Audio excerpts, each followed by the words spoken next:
Setelah Indonesia merdeka pada masa demokrasi liberal pada tahun 1950 hingga 1959, Indonesia menghadapi banyak masalah, salah satunya yaitu pergantian kabinet yang terlalu sering, konflik antar partai-partai politik, dan juga ketidakstabilan ekonomi dan memanasnya berbagai pemberontakan daerah.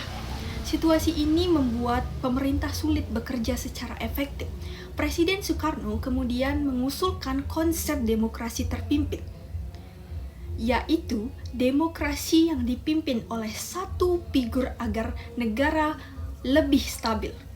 Pada 5 Juli 1959, Soekarno mengeluarkan dekret presiden pada 5 Juli 1959 yang isinya membubarkan konstituante dan kembalinya ke Undang-Undang Dasar 1945. Inilah awal resmi demokrasi terpimpin.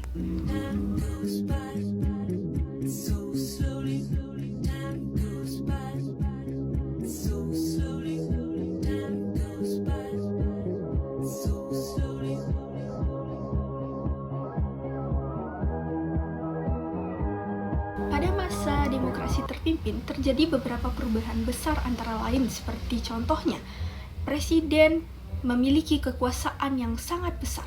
Jadi presiden memiliki peran yang sangat penting sebagai untuk mengambil keputusan. Peran partai politik berkurang, munculnya konsep NASKOM, nasionalisme, agama, dan komunis untuk menyatukan ideologi bangsa. TNI atau Angkatan Bersenjata semakin berperan dalam politik. Kebebasan pers dibatasi.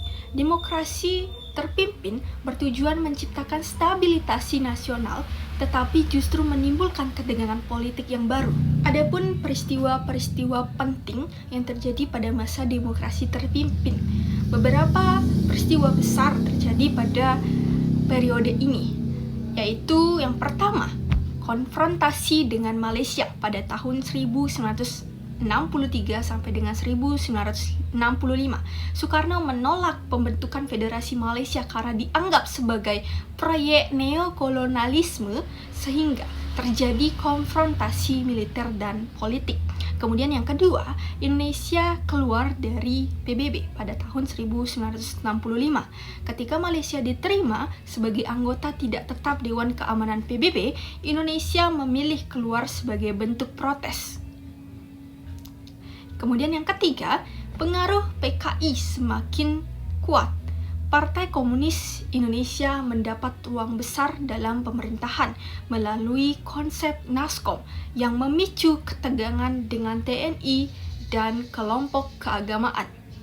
Dan yang keempat yaitu gerakan G30S pada tanggal 30 September 1965. Puncak ketegangan terjadi saat peristiwa G30S yang memicu akhir dari demokrasi terpimpin dan menandai awal transisi menuju Orde Baru.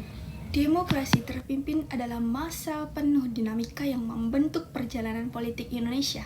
Memahami periode ini membantu kita belajar bagaimana pentingnya keseimbangan, kekuasaan, dan stabilitas dalam pemerintahan.